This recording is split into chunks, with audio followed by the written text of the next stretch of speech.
welcome to another review by me, Tubby Engineer. Today I'm going to be looking at the Vaporshark R DNA 40.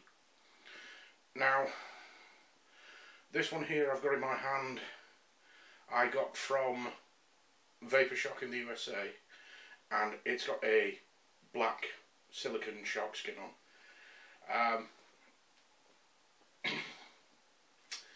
For those of you who've been living under a rock for the past few months, the R DNA 40 is the latest release from Vaporshark with the Evolve DNA 40 board in it. The board has a temperature control mechanism, or should I say a temperature protection mechanism. Now, what that effectively means is that you can set a upper temperature limit that the device will stop firing at, and it will try to keep up to that temperature limit. Now,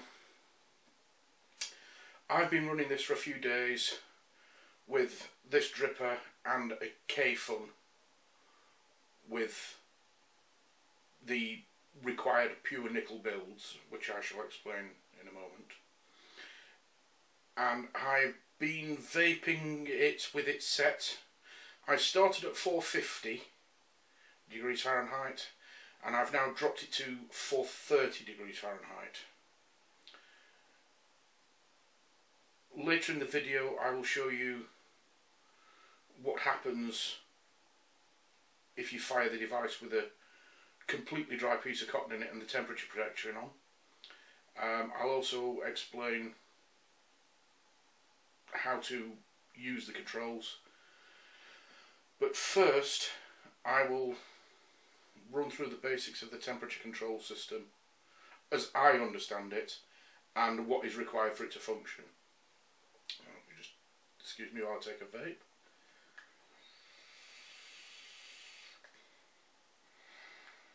Drat! Unlock the thing! Oops.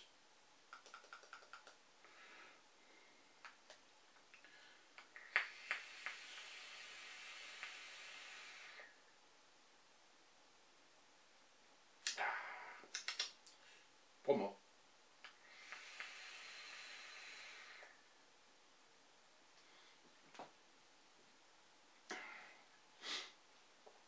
Right. As far as I understand it, the temperature control or the temperature protection system on this operates by monitoring the resistance of the coil continuously as it's firing. Now, to do that you need to use pure nickel wire for the coils. Now, you can buy pure nickel wire as pure nickel non-resistance wire, or as pure nickel Ni200 wire. Now, I'm not a metallurgist, so I can't give you the exact differences, but as far as I can tell, for the purposes of building coils, both wires are extremely similar. Ni200 wire may be just a touch stiffer. Either way round, both types of nickel wire are very soft, so you need to be much more careful when you're doing your builds that you don't deform the coils or pull them out of shape, and obviously when you're trapping wires in post holes that you don't put too much pressure on and cut through the wire. The recommended resistance for coils on nickel builds is about 0.16 ohms. Now, I've fiddled around with a few microcoil builds and I've had resistances from about 1.3 up to 2.2. If you go above 2.2, it probably will not temperature control and will just fire at the normal wattage that you set on the display. between the sort of 1.2 and 2.2, when you fire the device, it will do a boost phase first. So on this you'll probably see, as I vape, that the wattage will shoot up above the 20 watts I've got it currently set at.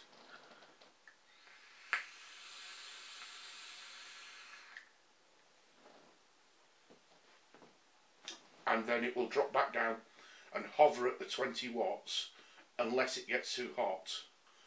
If it starts getting too hot, it will drop the wattage continuously and keep juggling the wattage to try and keep it at the set temperature. If it can't keep it at the set temperature while firing the coil, it will come up and flash temperature protected, and it will stop firing the coil for a fraction of a second, and then it'll kick back in and it'll keep going up and down. Now, I have tested it, and I will show you later on in this video what happens. It does work, and I personally am extremely impressed with it. At 430 degrees I seem to be getting all the vapour production I would normally get, no risk of dry hits. The dripper I've got on here, over the past few days I've dripped away on it. I've vaped it, and I've vaped it virtually dry. In fact, the liquid I'm using is Mr. Kraken's Shade, and it's blue. I don't know whether you can see that. Let me.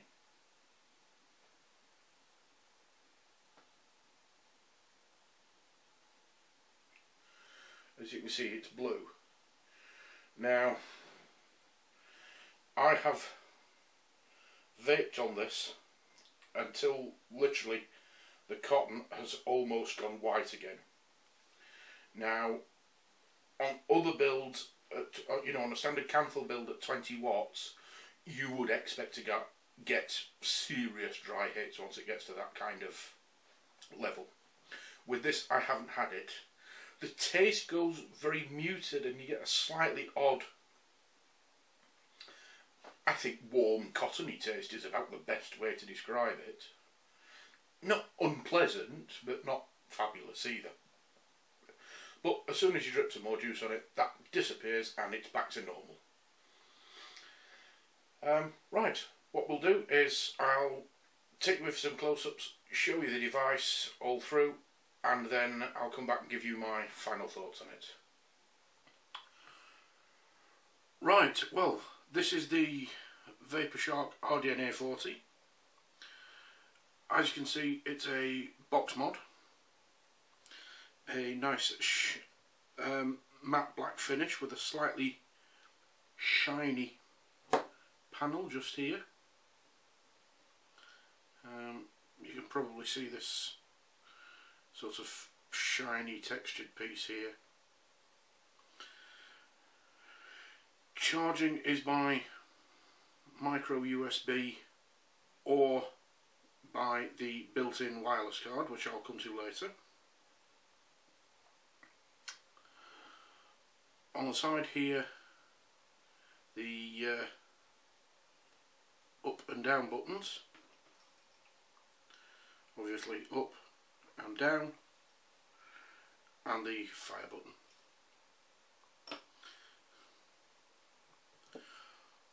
On the back, two screws to access the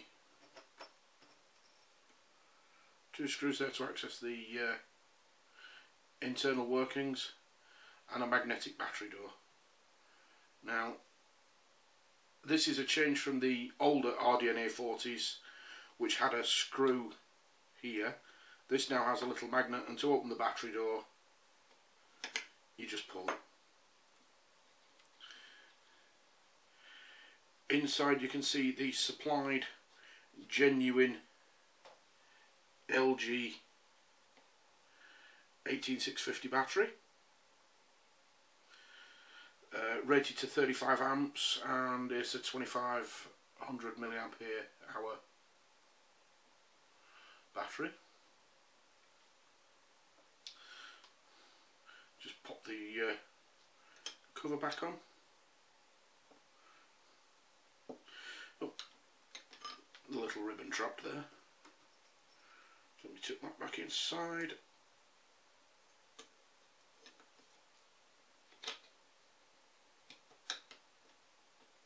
There we go. On the top of the Vaporshark you have the obligatory Vaporshark 510 connector, which is spring loaded, and on the bottom here you have the standard display, which is currently showing 15 watts. Check atomizer. Now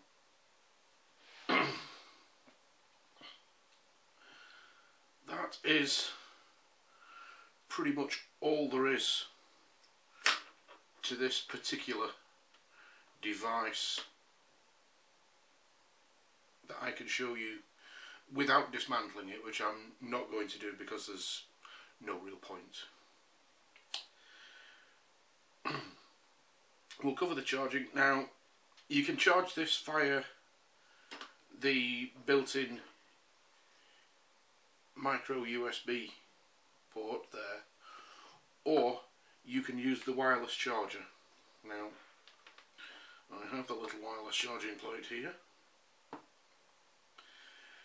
It's a standard QI enabled charging plate.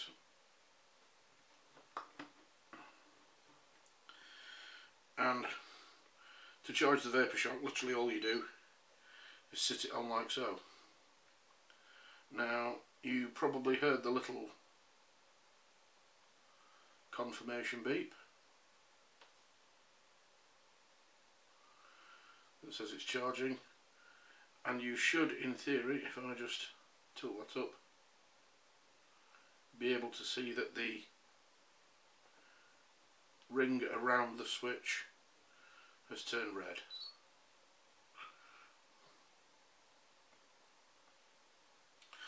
I'll just cut some of the lighting a moment so that you can see that better.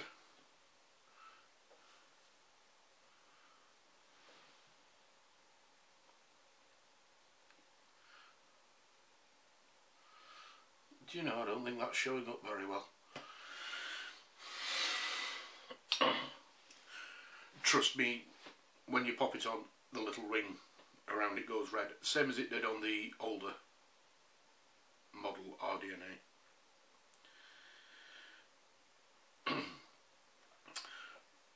Well, that's just about it for physical features.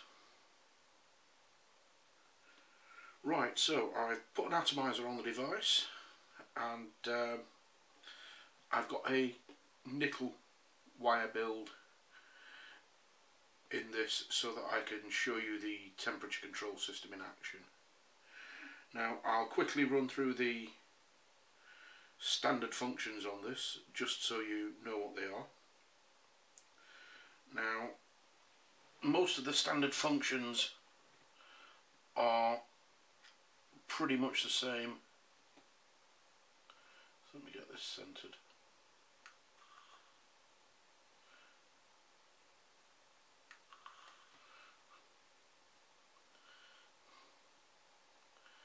They're pretty much the same as they used to be on the previous version. So you've got the power lock,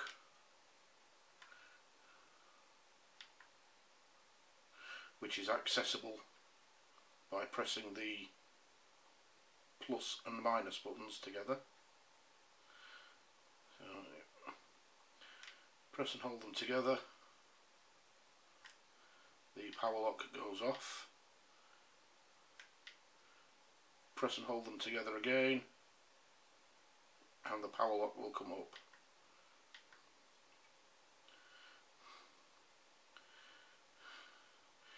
To access the stealth mode and left and right modes, you lock the device. Now to lock the device, you press the fire button quickly 5 times, so, and it locks. Then you press the fire button,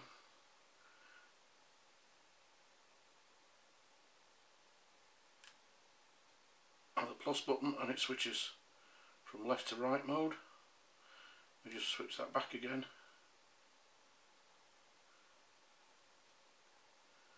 There we go. And to access stealth mode, press the fire button and the minus button while it's locked. So fire button, minus button,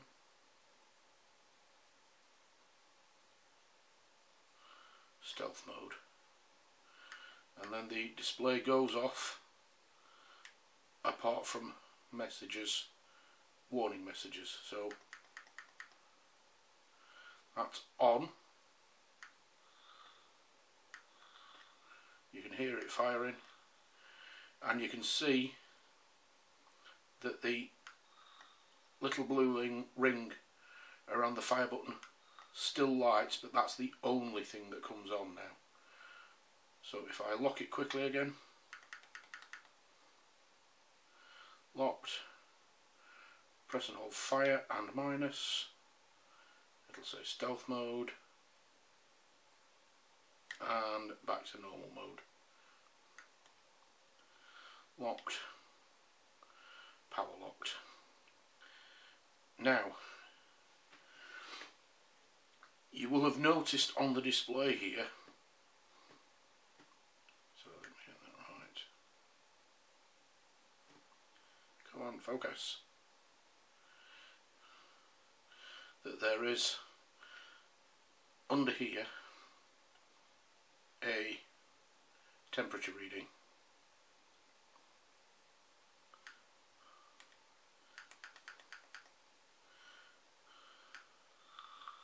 And if I dry fire this, there you go, it comes up with temperature protected when it hits the limit.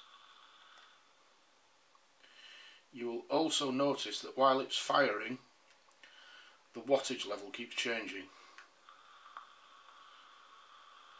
That's it dropping down to maintain the temperature. Just let me take a quick vape to cool the thing down.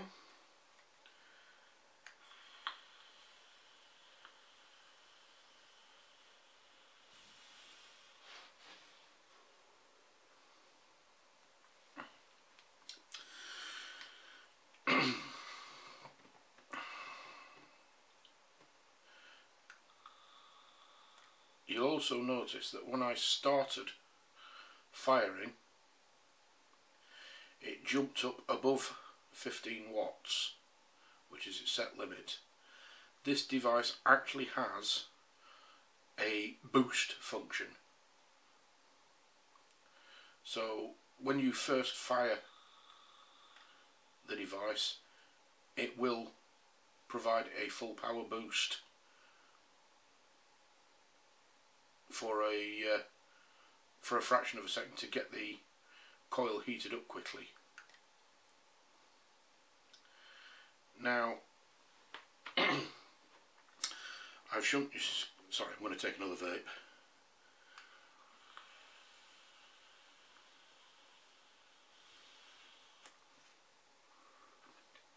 It's this shady liquid, I can't resist it. Now, I promised to show you the temperature control function. To access the temperature control function, you have to lock the device, then press and hold the fire button and the up and down buttons together.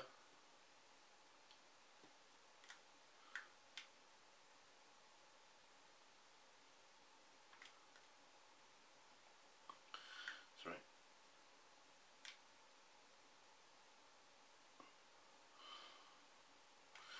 I'm not managing that. Excuse me a moment.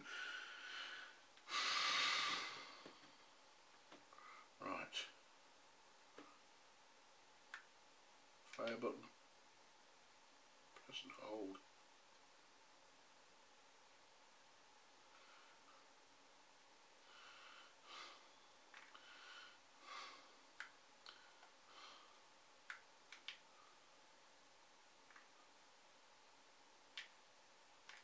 Sorry, my fault. I'm being an idiot. I've been using this for days. I've been using this for days. Once you've put it into locked mode, you press and hold the up and down buttons. You get this to focus again. Press and hold the up and down buttons. There you go, you see it says hold to change temp, and then the temperature display comes up. You can step down the temperatures or up. Now if you go all the way up to 600 and then up once more, it switches temperature control off and you will just run in the standard mode.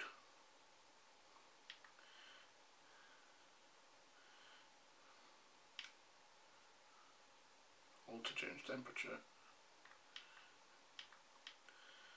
Now you can send it down. The lowest is 200. I've found that if you vape much below about 420, between 420 and 430, that you do start to lose vapour production. Now, you don't have to wait for the display to switch back to normal.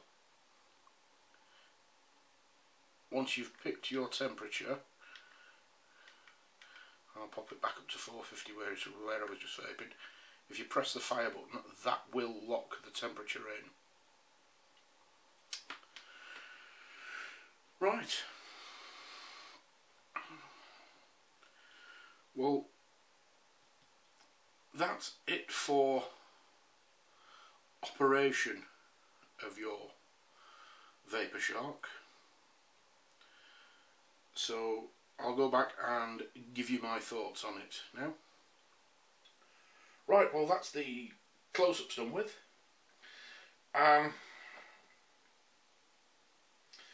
Now, personally, I love this DNA 40 chip. I think it's a huge advance in vaping. I know the cloud chasing fraternity will hate it with a passion, and lots of people will say it's only 40 watts. Well, unless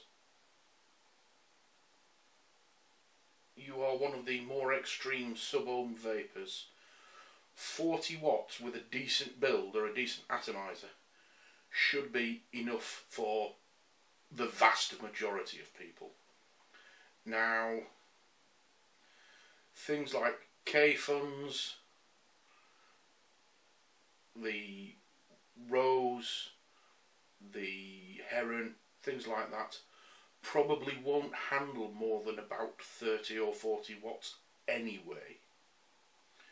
No matter what no matter what build you put in them.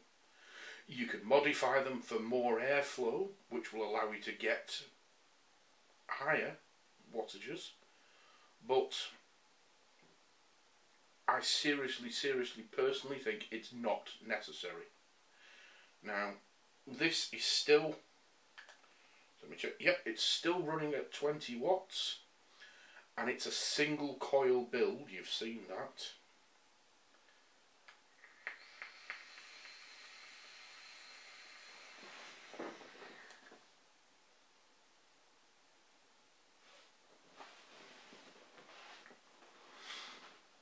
That's, to me, enough vapour. Now I can turn it up to 40 watts. Let's turn it up to 40 watts.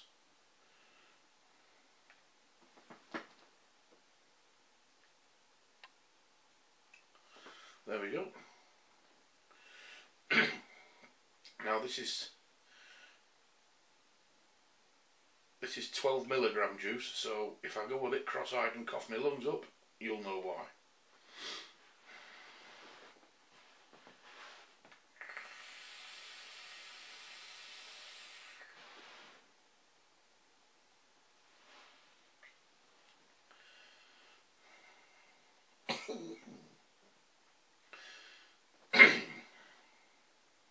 Now, to my mind, that's plenty of vapour.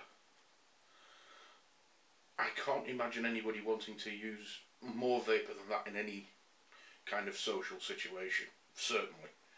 I wouldn't recommend doing that in pubs or restaurants or bars or anywhere, you know, in public. I'm sure with a dual coil build I could get even more vapour out of it at 40 watts. Personally, don't think it's necessary. Turn it back down again. Now, the other thing I've noticed, I can't comment on it for absolutely definite, because this week has been a little unusual. I've been on a product training course, so I've not been vaping in my normal manner, but all day yesterday I was vaping it as I normally would because I was back at work, and the battery easily lasted me all day. Now, at the end of the day, I appeared to have at least half battery left. Now, I say appeared to have half battery left because the one thing I noticed is I did do a few vapes at 40 watts on this dripper just to see what I was getting, you know, what it was doing. And the battery display did drop quite rapidly down to about a third, but started to come back up again after a minute or two. Now, I'm assuming that's either a very minor problem with the battery monitoring system, or it's just battery sag. This is a new battery. It will take time to reach its full capacity, you know, a few charge-discharge cycles. That said, I can't find any serious problems with this. In fact, I can't find any real problems at all. It appears to work perfectly. The magnetic battery door is a great idea, saves faffing about with screws, but because it has the wireless charging, all I need to do is drop it on the charger plate and away it goes. I can even drop it on the charger plate between vapes and keep it docked up if I really need to. Now, I wouldn't recommend that. You're better to sort of discharge the battery a reasonable amount, you know, 20-25% before you start charging up again. Just as a matter of letting the battery settle.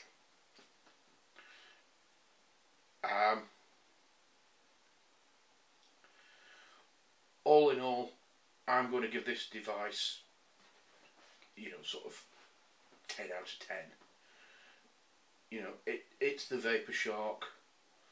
The build quality's there, the manufacturing quality's there.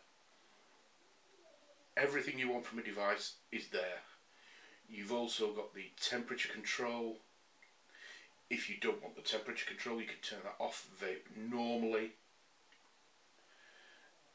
The temperature control settings are remembered, so that if you take off an atomizer with a nickel build and pop in a standard Canthal build, the device will automatically jump back into the standard 40 watt DNA mode, and then if you put a nickel build atomizer back on, it may ask on the display, it might say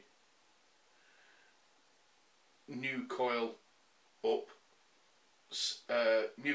same down, and you just select up or down depending on whether it's a new atomizer or whether you've just been fiddling about with it.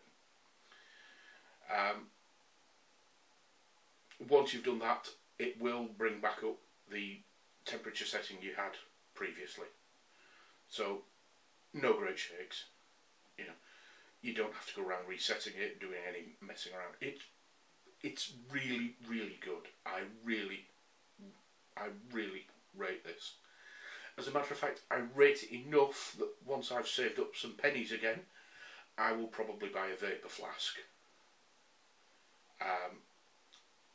Again, which is a DNA 40. You know, the new vapor flask is a DNA 40. Unless something else shiny catches my eye. You know, there might be a nice new shiny ZNA 40 or something. I don't know. I like the look of the vapor flask anyway. Yep, right. As I've said, I rate this device highly, very highly. After this, there will be an information screen outlining the main features and giving you the main places you can get it from. Now, you should expect this to be about £149, £150. Most places I've seen are running at £149.99. I've seen one or two that are just going with a flat 150.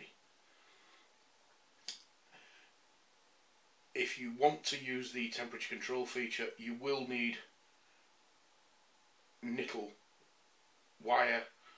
Now, that is available from the Vape Mesh company for definite, and I'm assuming other people will be having supplies of it pretty soon if they haven't already got them. You might find some places will sell the nickel, pure nickel no resistance wire slightly cheaper than the Ni200. The Vape Mesh company sells their nickel no resistance wire slightly cheaper than the Ni200. Now, I can tell you for a fact, because I'm using it in this, the nickel no resistance wire will work perfectly. It works just fine. No need to spend the extra £1 or so per reel on Ni200. That said, if anybody knows any differently, please feel free to tell me. Now, if you want to tell me, if you want to message me, ask me a question, you'll be able to find me on the Planet of the Vapes forum. And strangely enough, my username on there is Tubby Engineer. So you can go on there, you can ask anybody else for help, or you can message me or give me a shout, and I will do my best to answer any questions. That said, I wouldn't call myself an expert coil builder. I'm going to leave the coil experiments to the sub-owners who build all the fancy coils. I'm sure Rip Tripper will have videos out pretty soon detailing the best nickel wire coils you can build for your DNA 40 devices. There will no doubt be YouTube videos as well. Other people will pitch in with their expertise. I build simple, straightforward microcoil builds, and that's pretty much it. I don't bother with twisted wires and all that kind of thing, chimney coils and dragon coils and nano coils. I don't see the need. I get everything I want from a basic microcoil with some Muji cotton in it. But, as I've said, if you've any questions, what have you, you can contact me through the forum. don't just take my word on this, you know, on the DNA 40. Please watch other people's reviews. There'll be some good ones out there. And for detailed information and a video tutorial on how to run the DNA 40's functions, you can go to the Evolve website, where there's a video demonstrating how to use the DNA 40's functions, voiced by our very own P. Basardo, the little orange god of vaping, and that will give you all the information you need to know on operating it. I've included operating instructions as you saw, but for more details, please don't hesitate to check those sites. Well, I've been Tubby Engineer, and thank you for watching. Bye now.